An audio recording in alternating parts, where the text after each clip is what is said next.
الحمد لله رب العالمين والصلاة والسلام على سيد الأنبياء والمرسلين محمد وعلى آله وأصحابه أجمعين. أما بعد، فأعوذ بالله من الشيطان الرجيم. بسم الله الرحمن الرحيم. أم كنتم شهداء إذ حضر يعقوب الموت إذ قال لبنيه ما تعبدون من بعدي قالوا نعبد إلهك وإله آبائك إبراهيم وإسماعيل وإسحاق إلها واحدا ونحن له مسلمون. تلك أمة قد خلت لها ما كسبت ولكم ما كسبتم ولا تسألون عما كانوا يعملون. صدق الله مولانا العلي العظيم.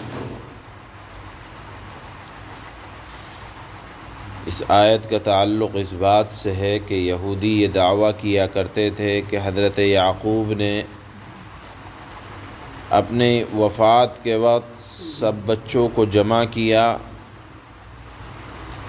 اور کہا کہ تم اپنے مذہب یہودیت کو ہرگز نہ چھوڑنا اور ہمیشہ یہودی بن کر رہنا. تو یہ کہا کرتے تھے کہ ہم مسلمانوں کے کہنے میں آ کر، چونکہ ہم حضرت یعقوب کی 12 اولادیں تھیں، ہم ان کی اولاد کے اولاد ہیں، لہذا ہمارے آبا یعنی حضرت یعقوب کہہ کر گئے ہیں، وصیت کر کے گئے ہیں کہ تم اپنے مذہب پر یہودیت پر رہنا، ہم یہ چھوڑ نہیں سکتے. اس پر یہ آیت نازل ہوئی، ام کنتم شہداء اذ حضر یعقوب الموت. کیا جس وقت حضرت یعقوب کا انتقال ہو رہا تھا تم اس وقت وہاں موجود تھے؟ اتنا بڑا دعویٰ کرتے ہو کہ حضرت یعقوب نے اپنے اولاد کو یہ کہا،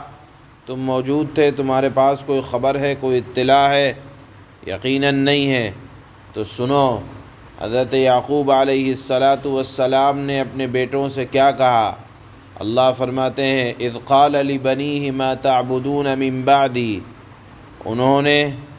اپنے بیٹوں سے کہا کہ دیکھو میرے جانے کا وقت قریب ہے، تم یہ بتاؤ میرے جانے کے بعد کس کی عبادت کرو گے. علماء نے یہاں لکھا ہے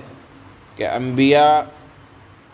اس دنیا سے جاتے وقت ان کو فکر اگر کسی بات کی ہوتی ہے تو اسی بات کی ہوتی ہے کہ میں جس دین کو لے کر آیا ہوں، جس توحید کی دعوت اللہ نے مجھ سے کام لیا ہے، تو میرے بعد میری اولاد کیا میرے خاندان والے کیا اس دعوت پر قائم رہیں گے یا نہیں قائم رہیں گے. ان کو فکر اس بات کی نہیں تھی کہ میرے بعد میرے بچے کیا کھائیں گے، ان کو فکر اس بات کی نہیں تھی کہ میرے بعد میری اولاد کا کیا بنے گا. فکر تھی تو ان کے دین کی، ایمان کی، ان کی صلاح کی، ان کے تقوی کی. چنانچہ انہوں نے اپنے بچوں سے کہا ما تعبدون من بعدی، کہ تم میرے بعد کس کی عبادت کرو گے، کس کی پرستش کرو گے. بچے چونکہ نبی کے بچے تھے، حضرت یوسف علیہ السلام کے بھائی تھے. ان لوگوں نے کہا نعبد الہک و الہ آبائک ابراہیم و اسماعیل و اسحاق الہا واحدا. ہم ایک اللہ کی جو وحدہ لا شریک ہے، جس کا کوئی شریک نہیں، اس کی عبادت کریں گے، اور اس کی عبادت کریں گے جس کی بندگی ہمارے جد امجد اور آپ کے جد امجد حضرت ابراہیم نے جس اللہ کی عبادت کی، حضرت اسماعیل نے جس اللہ کی عبادت کی، حضرت اسحاق نے جس اللہ کی عبادت کی، ہم اس ایک خدا کی اطاعت پر ساری زندگی گزار دیں گے، جس کی شان یہ ہے کہ الہ واحدہ، وہ تنہا ہے. اب آپ سوچ رہے ہوں گے کہ حضرت یعقوب علیہ السلام کی اولاد نبی کی اولاد ہے، ان کو یہ وصیت کرنے کی ضرورت کیوں پیش آئی؟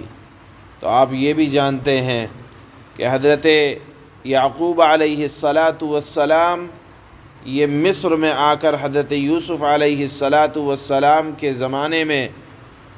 جب وہ وہاں کے بادشاہ بنے تو یہ مصر میں آ کر آباد ہو گئے، اور مصر میں قبطیوں کا دورہ تھا، تو انہوں نے سوچا کہیں ایسا نہ ہو کہ میرے جانے کے بعد، چونکہ یہ قبطیوں کا علاقہ ہے اور مصریوں کی صحبت کی وجہ سے کہیں غیر اللہ کی طرف میلان نہ ہو جائے، کیونکہ صحبت کا اثر ہوتا ہے، لہذا اپنی اولاد کو ایک اللہ کی عبادت کرنے کی وصیت کی، نہ یہ کہ اس بات کی جس طرح کا یہودیوں کا دعویٰ ہے کہ انہوں نے یہودیت پر جمے رہنے کی وصیت کی۔ تو اللہ نے صراحت کے ساتھ اس بات کو اس آیت میں بیان فرمایا کہ حضرت یعقوب علیہ السلام نے اپنے اولاد کی فکر اگر کی تو یہ اس بات کی فکر کی کہ ایک اللہ کی عبادت کرنا، اور بچوں نے یہ کہا وَنَحْنُ لَهُ مُسْلِمُونَ، ہم سب اسلام پر ہیں، یعنی اللہ کی اطاعت تمام احکامات میں کریں گے۔ اس کے بعد اللہ نے فرمایا کہ دیکھو یہودیت کو اس بات پر بڑا ناز ہے کہ ہم انبیاء کی اولاد میں سے ہیں، ہمارے خاندان میں نبیوں کا سلسلہ رہا۔ اللہ نے فرمایا تِلْكَ أُمَّةٌ قَدْ خَلَتْ لَهَا مَا كَسَبَتْ وَلَكُمْ مَا كَسَبْتُمْ، دیکھو تمہیں یہ ناز ہے نا کہ تم اپنے بزرگوں کی اولاد ہو، تو اللہ نے فرمایا کہ دیکھو وہ خدا کے برگزیدہ اللہ کے نیک بندوں کی ایک جماعت تھی جو گزر گئی، دنیا سے رخصت ہو گئے، اور وہ دنیا سے رخصت ہوتے ہوئے دین حق پر قائم رہنے کی وصیت کر کے وہ گزر گئے۔ دیکھو ان کے کام، ان کے اعمال آئیں گے، اور وَلَكُمْ مَا كَسَبْتُمْ، تمہارے لیے تمہارے اعمال کام آئیں گے۔ تم کو ان سے کیا مطلب؟ محض بزرگوں کے خاندان سے ہو جانا اور یا بزرگوں کی طرف نسبت کرنا، جبکہ اتباع یعنی ان کے طور طریقوں سے دور کا واسطہ نہ ہو، تو محض کسی بزرگ کی اولاد میں ہو جانا یہ نفع نہیں دے گا کہ آدمی کسی بزرگ کی اولاد میں ہو جائے اور کام سارے اس بزرگ کے زندگی کے خلاف ہوں، تو ایسی اولاد کو کسی بزرگ کے خاندان میں ہونا یہ فائدہ نہیں دے گا۔ ہاں، یہ تعلقات اس وقت فائدہ دیتے ہیں جب آدمی کے اعمال اس بزرگ کے اعمال کی طرح ہوں، اور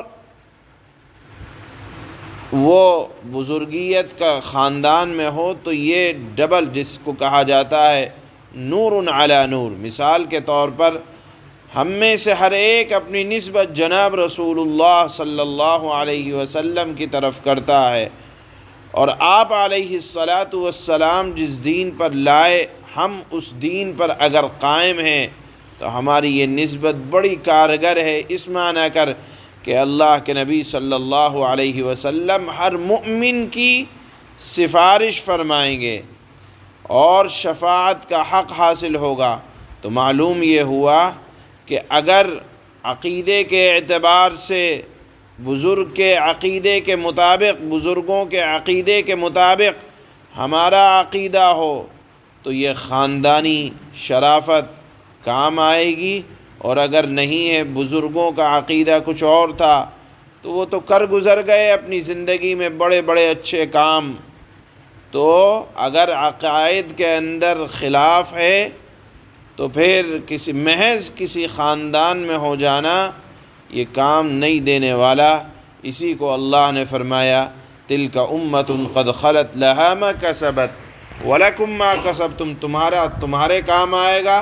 جو بزرگوں نے کیا وہ ان کے کام آئے گا۔ وَلَا تُسْأَلُونَ عَمَّا كَانُوا يَعْمَلُونَ، اللہ نے فرمایا کہ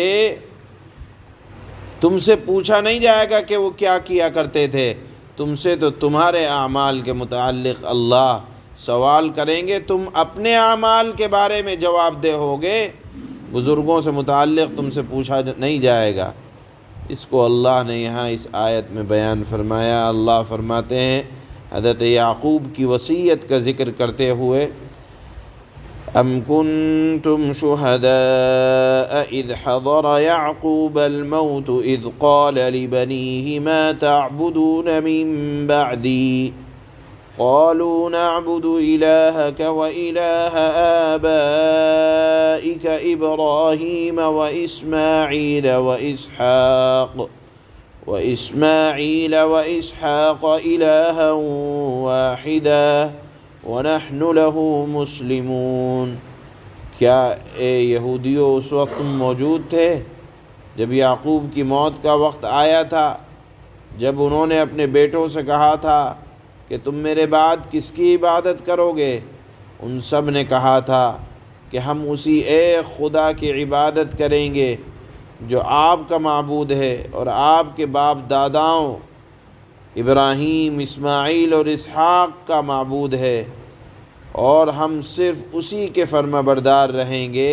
یعنی مسلمان رہیں گے، اطاعت کریں گے اللہ کی۔ تلک امۃ قد خلت لها ما کسبت ولکم ما کسبتم ولا تسألون عما كانوا يعملون۔ وہ ایک امت تھی جو گزر گئی، وہ اچھے لوگ تھے جو گزر گئے، وہ نیک لوگ تھے جو گزر گئے، جو کچھ انہوں نے کمایا وہ ان کا ہے، اور جو کچھ تم نے کمایا وہ تمہارا ہے، اور تم سے یہ نہیں پوچھا جائے گا کہ وہ کیا عمل کیا کرتے تھے۔ سبحان اللہ، سبحان اللہ۔